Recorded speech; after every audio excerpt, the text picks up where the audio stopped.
बहुत सारे तो पूरे साल का ईयर लॉन्ग आपका करिकुलम क्या रहेगा वो बताया, आपने ध्यान से सुना। दूसरा रिवीजन का इंपॉर्टेंस बताया है ना। तो बायो में, ऑर्गेनिक में और इनऑर्गेनिक में रिवीजन का इंपॉर्टेंस बहुत ज्यादा है, क्योंकि थ्योरेटिकल पार्ट है इसमें। तो सर की बात को आपने ध्यान से सुना, उसको फॉलो भी करना है जो जो सर ने बोला, ठीक है। तो अब हम अपने सब्जेक्ट पे आते हैं। सबसे पहले बात कर रहे हैं बायो की। वैसे हम जनरली सबसे पहले बात किसकी करते हैं? फिजिक्स, केमिस्ट्री, देन बायो, है ना। वैसे बायो लास्ट में आता है, लेकिन आजकल पहले आने लगा है। क्यों, ऐसा क्यों?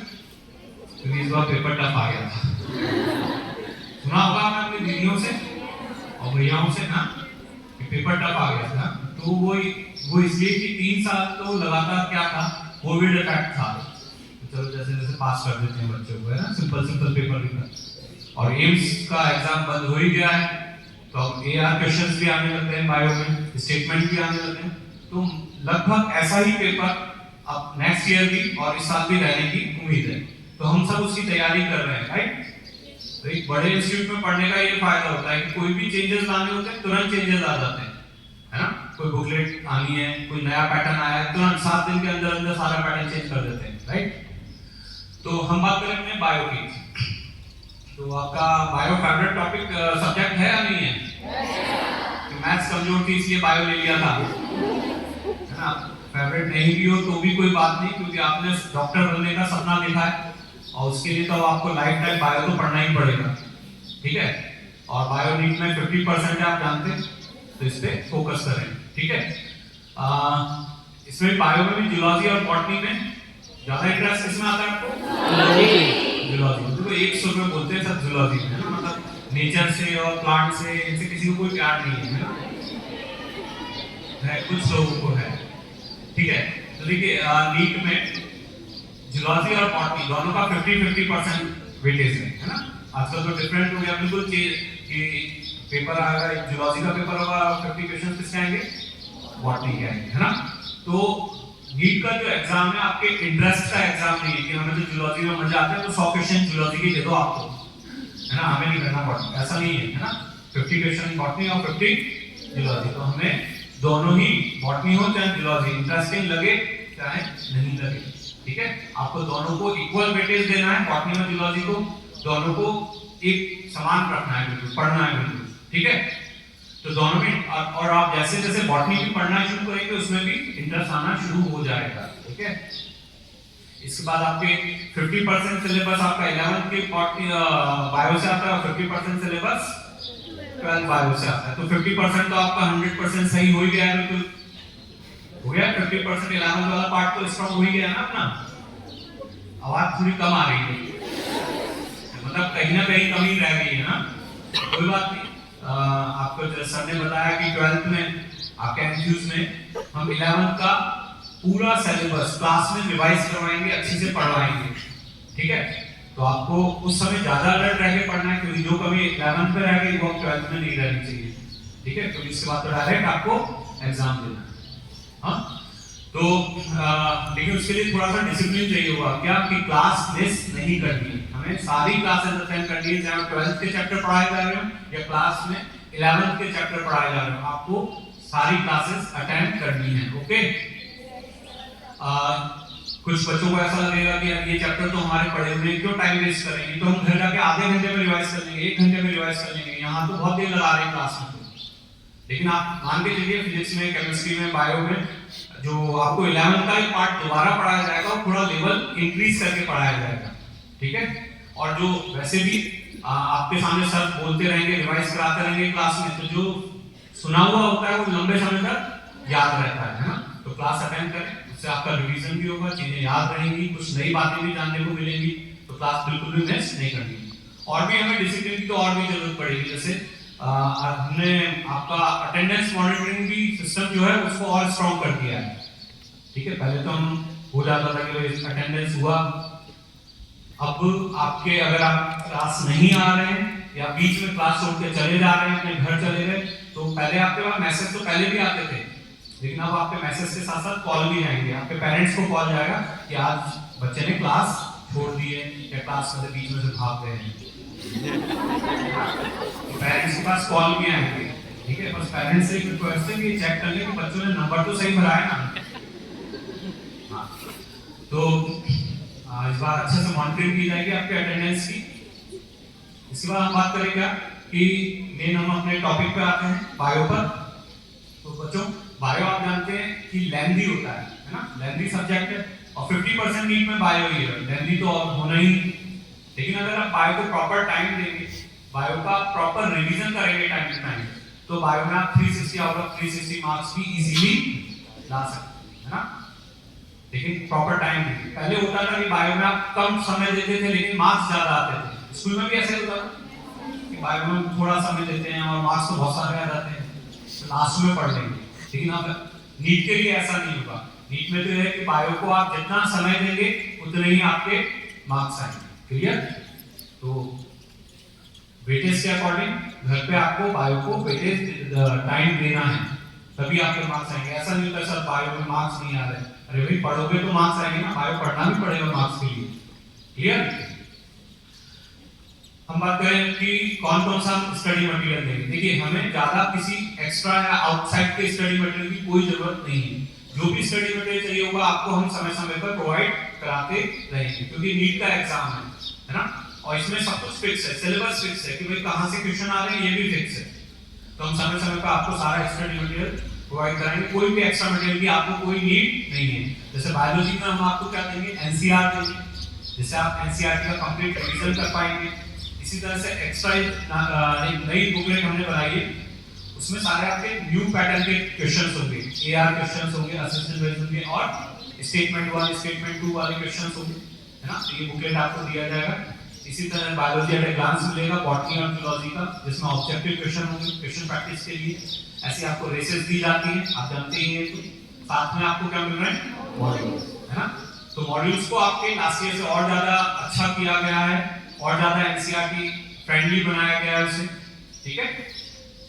तो ये सारा स्टडी मटेरियल है। वैसे भी आपको टॉपर्स ने क्या बोला था, आपसे मिले होंगे तनिष्का और सब जो भी टॉपर्स आए थे, क्या बोले थे कि आपको 10 बुक पढ़ने की जरूरत नहीं है, एक ही बुक को 10 बार पढ़ना है। तो ये नीट का पैटर्न ही यही है, एक बुक करो लेकिन 10 बार करो, एक्यूरेसी पे काम करो, है ना। सिलेबस लिमिटेड है। अब हम बात करें बायो पढ़ने कैसे हैं। तो सबसे पहले बायो के लिए तो आपको एक तो क्लास नोट्स बनाने हैं। क्लास नोट्स क्या होते हैं, क्लास नोट्स जो सर क्लास में बोल रहे हैं वो लिखना नहीं है आपको, या वो तो जो सर बोलते हैं क्लास में वो तो आपकी एनसीईआरटी में लिखा हुआ है, जो सर बोल रहे हैं क्लास में वो आपके मॉड्यूल्स में लिखा हुआ है, राइट। आपको सिर्फ वो चीजें नोट करनी है जो सर बोर्ड पर लिख रहे हैं, किस तरह से आपको समझा रहे हैं बोर्ड पर लिख रहे हैं। तो बोर्ड पर लिखी हुई एक एक बात आपको क्लास में नोट करनी है, लेकिन उसके लिए सर आपको अलग से टाइम नहीं देंगे, है ना। आपको खुद से करते रहना है, ठीक है। कि सर सामने बोर्ड पे ध्यान भी रखना है और लिखते भी रहना है। वो चीज आपको ये क्लास नोट्स आपके फास्ट रिवीजन में हेल्प करेगा घर पे, ठीक है। तो क्लास नोट जरूर बना लें। इसके बाद हम बात करें एनसीईआरटी। तो बच्चों, बायो की एनसीईआरटी आप जानते हैं बहुत बहुत बहुत ज्यादा इंपॉर्टेंस रखती है नीट के लिए। सब कहते हैं ना कि भाई बाइबल है एनसीईआरटी, तो हाँ गीता है, पूरा रट डालो इसे, लेकिन रटने से काम नहीं चलेगा। एनसीईआरटी पढ़नी है, 100% पढ़नी है और कई बार पढ़नी है, ठीक है। लेकिन आप जानते हैं एनसीईआरटी की जो लैंग्वेज है वो थोड़ा टफ है, लैंग्वेज कॉम्प्लेक्स है और सीक्वेंस में भी नहीं होता। एनसीईआरटी में कुछ भी सीक्वेंस में नहीं होता। एनसीईआरटी मानती है आपको सब कुछ आता है पहले से, समझो। वो तो ये मानती है कि आप लोग सब पढ़े पढ़ाए लोग हैं, आपको सब कुछ आता है, हम कहीं से भी शुरू करके कहीं भी खत्म कर देंगे और फिर से शुरू कर देंगे, है ना। और फिर नीचे लिख के बता देते हैं कि समझ सको तो समझो, है ना। तो एनसीईआरटी का ऐसा ही है, कॉम्प्लेक्स लैंग्वेज है, टफ लैंग्वेज है। तो उसको एनसीईआरटी को सिंप्लीफाई करने के लिए हमने क्या बनाया, मॉड्यूल्स, ठीक है। और आपके मॉड्यूल में 100% एनसीईआरटी इंक्लूड की हुई, आपके ब्लू लाइन से अलग से दिखता है, अलग, है ना। तो हमने एनसीईआरटी को, तो मॉड्यूल आपका हम बोल सकते हैं कि एनसीईआरटी का एक्सप्लेनेशन। मॉड्यूल क्या है, एनसीईआरटी का एक्सप्लेनेशन। तो पहले आपको क्लास में बहुत ध्यान से पढ़ना है जो सर पढ़ा रहे हैं, सर तो एनसीईआरटी मॉड्यूल सबको साथ में लेके पढ़ाएंगे। फिर आपको घर पे आके पहले मॉड्यूल से पढ़ना है, पहले किससे पढ़ना है, ताकि वो टॉपिक समझ में आए, कंसेप्ट आपके समझ में आ जाए। जब कंसेप्ट समझ में आ जाएगा तो सेम डे हमें उसका क्या करना है, एनसीईआरटी से रीडिंग करनी है। समझे बात, ठीक है। अब एनसीईआरटी पढ़ने का भी अपना तरीका होता है, ऐसे नहीं कि पूरा चैप्टर पहले मॉड्यूल से पढ़ लिया और फिर पूरा चैप्टर एनसीईआरटी में रीडिंग लगा दी। करते हैं ऐसा? ऐसा कौन कौन करता है कि पूरा मॉड्यूल से पढ़ा पूरा फिर एनसीईआरटी से? जो कुछ ईमानदार बच्चों ने हाथ खड़े किए, अब थोड़ी ईमानदारी लोगों में भी आ रही है। तो ऐसा नहीं करना है कि हमें पूरा पूरा चैप्टर एनसीईआरटी और पूरा मॉड्यूल से पढ़ना है। टॉपिक डेली का डेली पढ़ना है। आज आपने जो क्लास में टॉपिक पढ़ा, घर पे जाके टॉपिक मॉड्यूल से पढ़ा, सब टॉपिक छोटा सा टॉपिक 1 या 2 पैराग्राफ आपने किससे पढ़े? आज मॉड्यूल से। वही सब टॉपिक आज एनसीईआरटी में आपको सर्च करना है, वो आगे पीछे मिलेगा, आपको ढूंढना पड़ेगा और फिर उसको सर्च करके जो आज क्लास में पढ़ाया उसे आज का आज एनसीईआरटी से, डेली का डेली एनसीईआरटी से पढ़ना है। समझे बात? इससे होगा क्या फायदा? इससे फायदा होगा क्योंकि आपकी सर की क्लास की लैंग्वेज, मॉड्यूल की सिंपल लैंग्वेज एनसीईआरटी की कॉम्प्लेक्स लैंग्वेज से मर्ज हो जाएगी और आपको फिर एनसीईआरटी की लैंग्वेज लॉन्ग टाइम तक याद रहेगी ना। सर तो सिंपल लैंग्वेज में समझाया ना आपने एनसीईआरटी का, सब कुछ समझा दिया क्लास में, लेकिन आज ही पढ़ लोगे उसे तो बहुत लंबे समय तक याद रहेगा और 5-6 दिन निकल जाएंगे। अगर आप 5-6 दिन बाद एनसीईआरटी पढ़ोगे तो फिर वो सब कुछ नया लगेगा एनसीईआरटी। समझ आई बात? तो डेली जो टॉपिक पढ़ाया जाए उसका डेली एनसीईआरटी पढ़नी है, ढूंढना पड़ेगा लेकिन हो जाए। क्लियर है बात? ये तो एनसीईआरटी पढ़ने का तरीका हुआ। दूसरी बात, अब हम मेन चीज होती है कि बायो को रिवाइज कैसे करना है। सर ने जैसे रिवीजन के इंपॉर्टेंस के बारे में बताया कि अगेन अगेन रिवाइज करो, तो हमें रिवीजन का जो प्लान होगा ना, बायो में मेनली रिवीजन प्लान ही इंपॉर्टेंस रखता है। रिवीजन का प्लान बहुत अच्छा होना चाहिए, ठीक है? तो हम करंट यूनिट्स के साथ जो आपके करंट में चलता रहेगा क्लास में, करंट के साथ में हम रिवीजन का मैटर भी तैयार करते हैं। हम ये तैयार करेंगे भाई जो चीज हम ये करंट में पढ़ रहे हैं, जब इसे रिवाइज करना पड़ेगा इस चैप्टर को, तो इसमें से हम क्या क्या रिवाइज करेंगे वो प्लान कब करोगे? बाद में या अभी? अभी करंट के साथ ही हम रिवीजन का प्लान भी तैयार करेंगे, ठीक है? अच्छा, रिवीजन में सबसे ज्यादा बायो में दिक्कत क्या आती है? जो मैक्सिमम बच्चे कहते हैं सर हमारे पास तो पूरे साल हमने नोट्स भी बनाए थे, नोट्स भी हैं हमारे पास, तो मॉड्यूल्स भी हैं, उन्हें भी पढ़ा था और हमने एनसीईआरटी भी पूरे साल पढ़ी थी। अब रिवीजन किससे करें? 3 चीजें होती, नोट्स हो गए, मॉड्यूल हो गए और एनसीईआरटी। तो रिवीजन किससे करें? तो शुरुआत से हमें क्या करना है? इस प्रॉब्लम से बचने के लिए सभी चीजों को एक जगह लाना है, सिंगल कॉमन प्लेटफॉर्म पे लेके आना है सारे टॉपिक्स को हमें, ठीक है भाई? कैसे?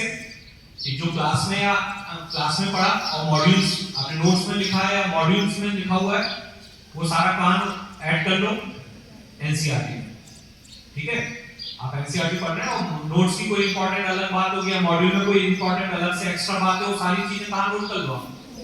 एनसीईआरटी में पेज लगा के साइड में जगह बहुत सारी होती है एनसीईआरटी में, पेजेस लगा लो, स्टिकर्स लगा लो और नोट कर लो, तो आपकी एनसीईआरटी कंप्लीट हो जाएगी। या अगर आप चाहते हैं कि कोई भी टॉपिक है, कोई चैप्टर है कि तो हम मॉड्यूल से रिवाइज करेंगे, तो एनसीईआरटी की बाय चांस कोई 1-2 लाइन या एग्जांपल होंगे, वैसे होंगे नहीं, अगर मिल जाए तो वो कहां नोट कर लो? मॉड्यूल। या तो मॉड्यूल को एनसीईआरटी में ले आओ या एनसीईआरटी को मॉड्यूल में ले जाओ, ये आपकी चॉइस है। जहां से आपको अच्छा लगता है, जहां से आपको चीज समझ में आती है वहां लिखने सारी चीज। तो सारा मटेरियल कहां जाएगा? पूरे साल में एक जगह आ जाएगा, तो उसे आप कई बार रिवाइज कर पाएंगे, फ्यूचर में कंफ्यूजन नहीं होगा, ठीक है? तो सारी चीजों को हमें एक जगह लेके आना है, ठीक है?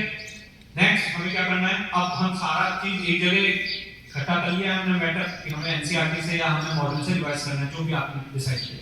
तो इसमें हम मेन चीजों को क्या करेंगे? हम मेन लाइंस को, कंक्लूसिव लाइंस को क्या करेंगे? हम हाइलाइटर से हाईलाइट करके रखेंगे, है ना? हम एनसीईआरटी में या मॉड्यूल में इंपॉर्टेंट लाइंस को क्या करना है? हाइलाइटर से हाईलाइट करके रखें। कितना हाईलाइट करना है? ऐसा नहीं पूरा रंग बिरंगा कर दिया एनसीईआरटी, हमें उतना ही हाईलाइट करना है कि कोई भी चैप्टर 2 और 3 आवर में रिवाइज हो पाए। इसमें 1 और 2 आवर लिखा हुआ है, लेकिन आप जानते हैं बहुत सारे चैप्टर बड़े होते हैं, इकोलॉजी है, जेनेटिक्स है, बड़े-बड़े चैप्टर्स हैं, तो आपको उतना ही हाईलाइट करना है चैप्टर को